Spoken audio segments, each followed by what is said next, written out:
Hello दोस्तों, नमस्कार। स्वागत है आप सभी का एग्जाम धुन में। दोस्तों, कोई भी प्रतियोगी परीक्षा हो उसमें अब इंग्लिश का जो महत्व है वो बढ़ने वाला है। क्योंकि यूपी ट्रिपल एससी पेट में आपने देखा उसमें भी इंग्लिश इम्प्लीमेंट की गई और मेंस के जो भी एग्ज़ाम हैं उनमें भी अंग्रेजी और कंप्यूटर को अनिवार्य विषय के रूप में रखने की तैयारी है। ऐसे में चाहे सुपर टेट हो, यूपी टेट हो, सी टेट हो, सब में आपको अंग्रेजी करना होता है। हालांकि एक वैकल्पिक विषय, अगर आप संस्कृत करना चाहो तो संस्कृत भी ले सकते हो यूपी टेट और सी टेट में, लेकिन सुपर टेट में आपको ऐसा कोई ऑप्शन उपलब्ध नहीं होता है। तो ऐसे में क्या है कि आपको इस सब्जेक्ट की जानकारी अवश्य होनी चाहिए। तो ऐसे में हम एक सीरीज चला रहे हैं जिसमें 30 क्वेश्चन ही डिस्कस किया करेंगे और एक प्रकार से ये प्रैक्टिस होगी। ठीक है, तो चलिए आज से इस सफ़र की शुरुआत करते हैं और यहाँ पर आपको हम कुछ क्वेश्चंस कराने वाले हैं। क्वेश्चन नंबर 1, यहाँ पर डायरेक्शन पढ़ लेंगे। Identify the appropriate alternative from the given ones for filling in the given sentence. तो यहाँ पर fill in the blanks type का ये क्वेश्चन है। पहला क्वेश्चन है, the thief run away before the police came. अब आप एक चीज़ इसमें देखिए कि यहाँ पर पास्ट टेंस की बात हो रही है, तो सीधे से ये हैज़ हैव तो खट ही जाएगा और वाज भी, और यहाँ पर ये हैड ऑप्शन आ जाएगा। ठीक है, और the thief had run away before the police केम। चोर पहले ही भाग गया, इसके पहले कि पुलिस आती। The thief had run away मतलब जो चोर है वो भाग गया before the police came. Police आई इसके पहले ही चोर भाग गया। ऑप्शन नंबर सी करेक्ट है। दोस्तों, अगला क्वेश्चन है, I know the man wrote this letter. तो दोस्तों यहाँ पर रिलेटिव जो प्रोनाउन है हु, इसका प्रयोग किया जाएगा। और एक बात हम आपको बता दें कि ये स्पेशली रेफर की जाती है सिंगल और प्लूरल प्रोनाउन के साथ, रिलेटिव प्रोनाउन, और इसी वजह से यहाँ पर ऑप्शन नंबर ए करेक्ट हो जाएगा। आई know the man living being है, मैं उस व्यक्ति को जानता हूँ, हु रोट दिस लेटर, जिसने इस पत्र को लिखा है। तो ऑप्शन नंबर ए करेक्ट है। अगला क्वेश्चन है, dog is a faithful animal. The, one, an का कोई प्रयोग नहीं, ए का प्रयोग होगा। A dog is a faithful animal. देखिए, जो अ है वो यूज होता है किसी नाउन के पहले। ठीक है, to refer a single thing or person that has been mentioned before. ठीक है, तो इस वजह से ऑप्शन नंबर ए करेक्ट हो जाएगा। दोस्तों, a number of plays were written by Shakespeare from Shakespeare, क्या होगा इसमें? नंबर ऑफ प्लेज, बहुत सारे प्लेज जो नाटक वगैरह होते हैं वह शेक्सपियर के द्वारा लिखे गए, तो इसके एवज में ऑप्शन नंबर डी सही होगा। This sentence is in passive voice by preposition is used in passive voice. ठीक है, जो बाई प्रीपोजिशन है वो पैसिव वॉइस में यूज होता है। थोड़ा सा कॉल का इंटरप्शन हुआ था, तो इसमें दोस्तों बाई होगा। अगला क्वेश्चन लेते हैं हम। He has been for 10 minutes. He has been, तो दोस्तों हैज़ बीन, हैव बीन, इसमें क्या होता, कंटिन्यूअस हो जाता है, तो इस वजह से सिंगिंग होगा। He has been singing for 10 minutes, वह 10 मिनट से गा रही है। ठीक है, 65 का ऑप्शन नंबर सी करेक्ट होगा। अगला क्वेश्चन देखिए, मैं हर एक तरीके से आपको क्वेश्चंस को सॉल्व करवा रहा हूँ, चूँकि थियरीज अगर डिस्कस करेंगे तो काफ़ी समय होगा। तो क्या आप लोग चाहेंगे कि टेंस की सीरीज शुरू की जाए, active voice, passive voice, direct, indirect, noun, pronoun, adverb, इस प्रकार से हम लोग पढ़ें? अगर ऐसा चाहते हैं तो कमेंट करें, अदरवाइज हम प्रैक्टिस सेशन को स्टार्ट रखेंगे। दोस्तों, अगला क्वेश्चन जो आएगा वो आपको पैसेज टाइप का आएगा। आपको पैसेज पढ़नी होगी और इसके बाद के क्वेश्चंस को रीड करना होगा। तो आई थिंक मैं इसकी जो पीडीएफ है उसको प्रोवाइड करूंगा एग्ज़ाम धुन के ऑफिशियल टेलीग्राम ग्रुप में, तो आप वहां से डाउनलोड करिएगा और पढ़िएगा। खैर, मैं इसके जो आंसर है उनको बता देता हूं। दोस्तों, the writer stood first in his class in the exam, इसमें का ऑप्शन नंबर बी करेक्ट है। Because by chance he had manage to do so. अगला है, the writer was sorry for Bhai Sahab because, क्यों? 67 का सही जवाब है in spite of hard work Bhai Sahab failed. अगला क्वेश्चन यहां पर देखेंगे, बहुत सारे क्वेश्चन हैं।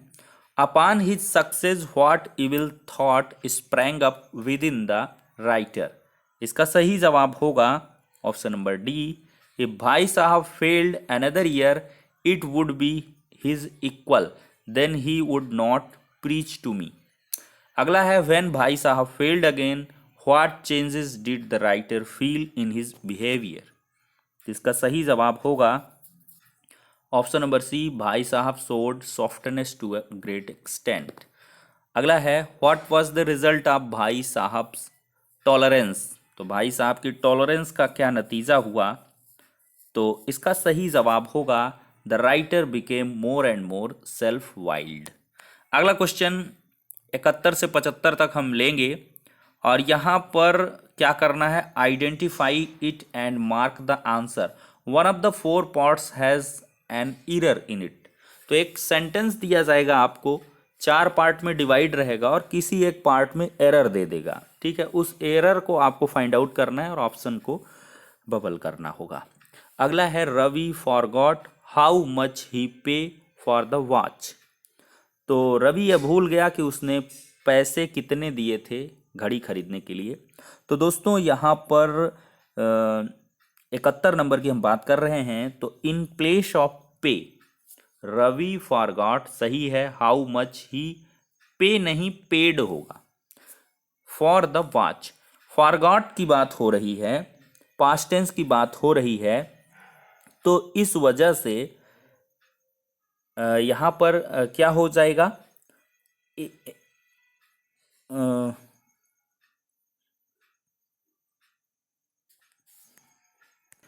तो बिल्कुल सही है, he paid, Ravi forgot how much he paid for the watch. अगला क्वेश्चन है his sister Bina is the more intelligent student in her class, is the more intelligent, जहाँ दो लोगों का कंपैरिजन होता है वहाँ पर मच मोर वगैरह का यूज होता है, लेकिन यहाँ पर क्या हो गया कि क्या हो जाएगा, मोस्ट वर्ड का यूज होगा, सबसे ज़्यादा इंटेलिजेंट है, instead of more most should be used, because in superlative degree, जो सुपरलेटिव डिग्री है उसमें सुपरलेटिव डिग्री का कंपैरिजन है, तो उसमें क्या होगा, आपको सुपरलेटिव डिग्री के हिसाब से मैनेज करना होगा, तो 2 या 2 से अधिक में आपका सुपरलेटिव होगा और यहाँ पर इज द मोर की जगह मोस्ट, तो his sister Bina is the most intelligent student in her class. अगला क्वेश्चन है there were ample time to get to the airport, तो इन प्लेस ऑफ वर यहाँ पर there was should be used because subject is in singular form, जो subject है वो singular form है। There was ample time, there was ample time, पर्याप्त समय था to get to the airport, airport पहुंचने के लिए। अगला क्वेश्चन है माया हैज़, तो यहाँ पर बी ऑप्शन गलत है, सॉरी ए ऑप्शन में वाज होना चाहिए, तो ए गलत हो जाएगा। दोस्तों अगला है Maya has not been going to school since a week, कहाँ पर इसमें इरर है, तो यहाँ पर डी में इरर है, चूंकि since is used for the point of time, जहाँ पर डेफिनिट टाइम हो, पॉइंट ऑफ टाइम हो, वहाँ पर सिंस यूज होता है, लेकिन यहाँ पर क्या है, इनडेफिनिट टाइम है। वीक कौन से हफ्ते, पिछले हफ्ते, कौन से हफ्ते, कौन से महीने के हफ्ते में, पर्टिकुलरली यहाँ पर डिस्क्राइब नहीं है, तो फॉर अ वीक होगा यहाँ पर। तो Maya has not been going to school for a week, एक हफ्ते से वो नहीं जा रही है। इसमें अगला क्वेश्चन है Shahjahan built the Taj Mahal in the memory of her queen Mumtaz, तो इसमें क्या सही होगा, तो in place of her, in place of her his must be used, because subject in masculine gender, जो हमारा सब्जेक्ट शाहजहां है वो मैस्कुलिन जेंडर है, फेमिनिन जेंडर नहीं है, तो इस वजह से शाहजहां के साथ हैज वो हिज आएगा, ना कि हर आएगा। Shahjahan built the Taj Mahal in the memory of his queen Mumtaz, अपनी रानी। तो शाहजहां की रानी मतलब मैस्कुलिन है, इस वजह से हिज आएगा। अगला क्वेश्चन है read the following passage and answer the questions. फिर एक पैसेज आ गई, पैसेज पढ़ते हैं हम। A long time ago there lived a king and queen who longed to have a child. और अगला है para, one day when the queen was resting near a spring a frog crept out of the water and said to her, you shall have your wish, within a year you shall have a little girl. What the frog said came true. The queen had a child who was so beautiful that the king gave a party in her honor. He wished to invite all the wise women in the land, for these wise women could grant fairy gifts to her child. There were 13 of them, but only 12 were invited, as the king had only 12 golden plates. अगला part है after the dinner was over the wise woman in turn rose from the table and named their fairy gifts to the little princess. The first gave to her goodness, the second beauty, the third riches, and so on, up to the last. Before the 12th wise woman could speak in walked the 13th. The woman was in great rage because she had not been invited. She cried in a loud voice, when the princess is 15 years old, she shall prick her finger with a spindle and shall fall down dead. The king and the queen wished for a, किसके लिए उन्होंने wish किया था? एक बच्चे के लिए, ठीक है। अगला है how many wise woman were there in the land. तो लैंड में कितनी वाइज वूमन थे? 13 थी, उसके पास 12 सोने की प्लेट थी, इस वजह से 12 को इनवाइट किया था। अगला क्वेश्चन है, अगला है the king did not invite the 13th wise woman because. क्या कारण था उसने इनवाइट नहीं किया था? तो इसका सही जवाब होगा he had no more golden plates left, उसके पास और सोने की प्लेट नहीं थी। अगला क्वेश्चन है the 13th wise woman was in rage, गुस्से में क्यों थी? बिकॉज, क्या कारण था? The 13th wise woman was in rage because the king had not invited her, उसने उसको इनवाइट नहीं किया था। अगला है लास्ट पैरा प्रूफ क्या करता है? The 13 women cursed the princess, उसने क्या किया था? प्रिंसेस को कर्स किया, श्राप दे दिया। 80 का सी होगा। दोस्तों अगला क्वेश्चन लेते हैं, फिल इन द ब्लैंक्स है I shall never those happy moments. तो आई शैल नेवर फॉरगेट, मैं उन हैप्पी मोमेंट्स को फॉरगेट नहीं कर सकता, नहीं भुला सकता, ठीक है। Forget must be used in blank because forget is the correct जो स्पेलिंग है फॉरगेट की वो करेक्ट है, FORGET, फॉरगेट। अगला the story teller narrated the of Heer and Ranjha. तो इसका सही जवाब होगा ऑप्शन नंबर सी, TALE। देखिए, tale should be used because its meaning is short story. The story teller narrated the tale of Heer and Ranjha. तो यहाँ पर TALE ये यूज होगा, ना कि टिल, न टाइल, न टेल, मतलब पूंछ वाला नहीं। How much money has been to us, how much money, तो इसका सही जवाब होगा अलॉटेड टू अस। अगला है it was difficult to decide. तो डिसाइड निश्चय करने में ऑप्शन नंबर सी करेक्ट होगा, 84 का। It was difficult to decide between the two candidates. अगला क्वेश्चन लेते हैं, I am to all the teachers for their help. I am grateful. Grateful के लिए GRATEFUL ये सही होगा। अगला है select the appropriate word in the filling given sentences. तो we must always obey the traffic rules. always ALWAYS ये आएगा।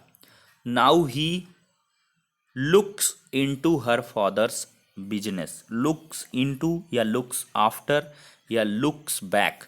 तो looks after कि look after, तो यहाँ पर दोस्तों सही जवाब होगा look after।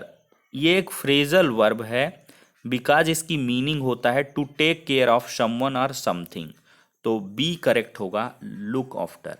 Now he look after his father's business.